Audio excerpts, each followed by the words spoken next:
Hey folks, how's it going? I'm Sean David. Thanks for tuning into my show. Let's talk some old school basketball. Alright, in this episode I want to talk about one of my favorite rivalries between the New York Knicks and the Chicago Bulls and how a certain player with the name Xavier McDaniel challenged Michael Jordan and kinda had to pay the price for that. But before we start with the show, I want to give a quick shout out to my Patreons. Thanks a lot you guys for supporting the show. It's really appreciated. And enough said, let's dig right into it.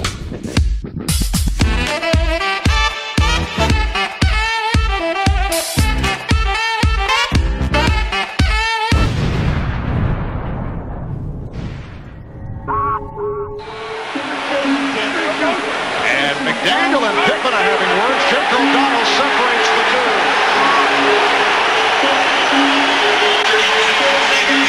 That's number 2 on the X-Man.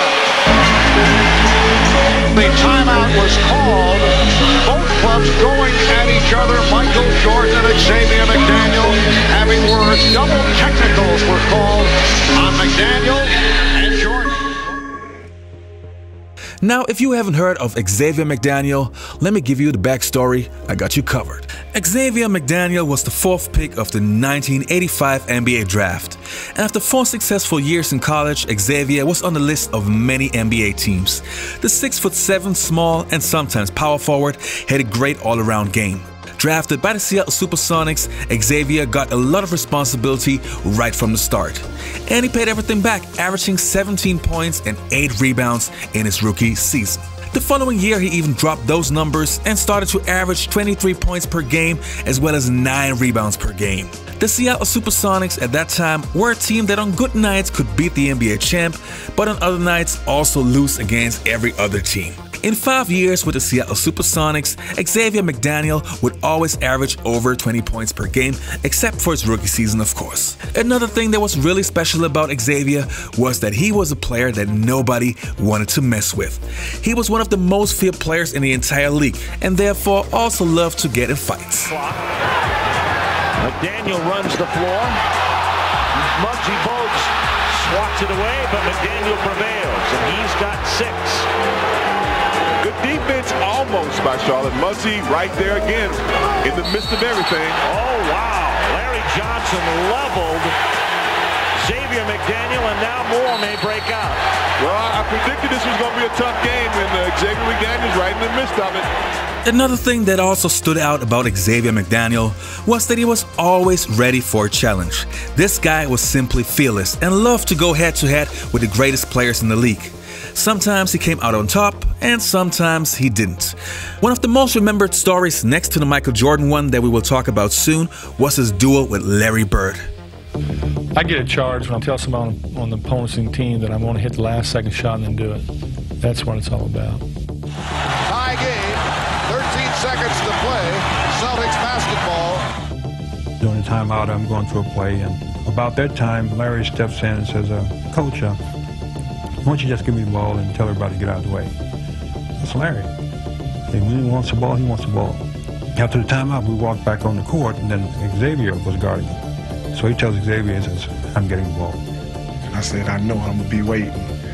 And he said, I'm going to get it right here. I'm going to shoot it right in your face. 10 seconds. 5, and Bird has the basketball. Look out. Larry Bird, just phenomenal the way that he came out and right about that exact spot and shot a shot right in my face. And, you know, he was like, I didn't mean to leave 2 seconds on the clock. He wanted to shoot it with 0 seconds on the clock. I walked back to the sideline like, damn. Now, as we all know, when Pat Riley took over the New York Knicks, fans in the beginning were very skeptical, to say the least. How would Showtime basketball work in New York? But what nobody knew was that Pat Riley had a different philosophy in mind. The New York Knicks should become a fearless, no-nonsense team with many enforcers who could punish every opponent. Pat Riley already had Patrick Ewing and Charles Oakley. Now they wanted to have Xavier McDaniel. He would be the perfect fit, a tough-nosed player that could also score and play 2 positions. Great! Only problem was that not too long ago, Xavier McDaniel and Knicks power forward Charles Oakley kinda had a situation not too long ago. Because on Saturday night at the Garden, Charles Oakley advanced his reputation as NBA tough guy as a result of his fourth quarter tussle with Seattle's Xavier McDaniel. A reputation such as this is expensive to maintain, $7,500 each and a one-game suspension effective. Pat Riley still wanted Xavier McDaniel, and so he became a New York Knick. The Knicks were a title contender in 1992 and would face their bitter rival, the Chicago Bulls, in the Eastern Conference semifinals. A series that would become one of the greatest battles in NBA playoff history.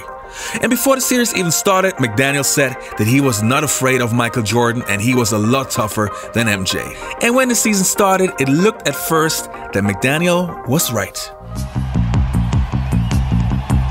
We just came off a very convincing series against Miami.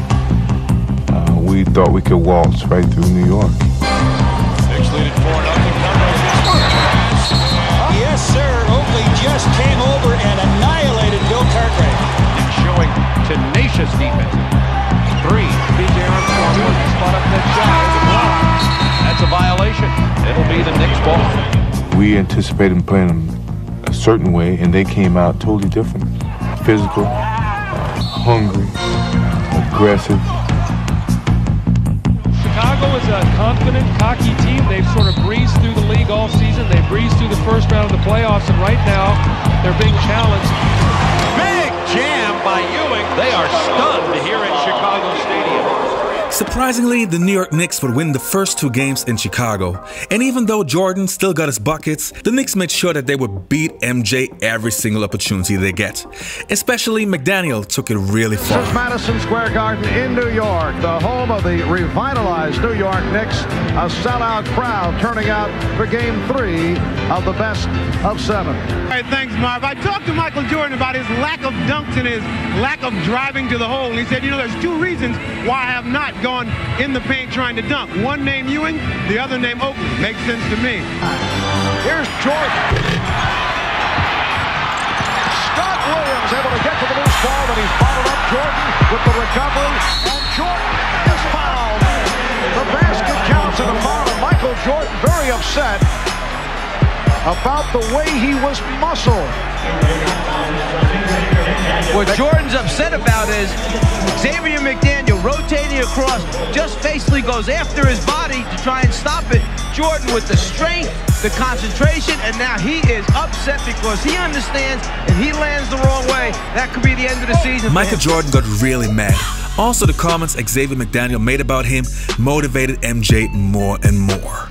The Bulls would turn the series around and take it to a Game 7. And again, Xavier McDaniel went under Jordan's skin. But this time, it was the last mistake. Timeout was called.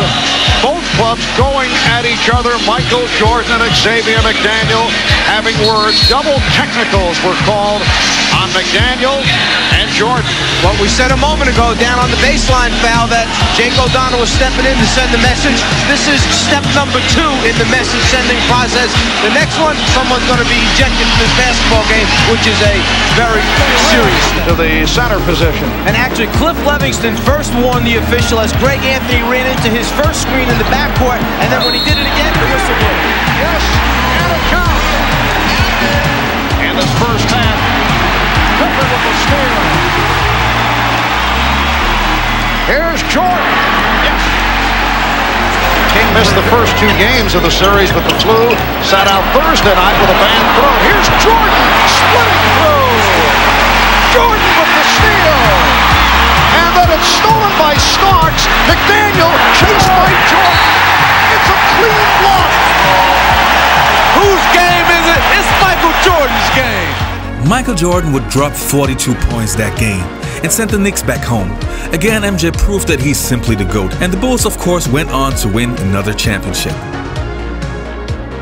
Alright you guys, that's it for today's episode. I hope you enjoyed this video. Do me a favor, if you want to hear podcasts with me and former NBA legends, please check out the Basketball Time Machine podcast. You will find it on iTunes and on Spotify. And if you want to be up to date what's happening in the NBA right now, you can check out my website. It's basketball-timemachine.com. Enough said, take care and goodbye. And they've got him high up off the glass.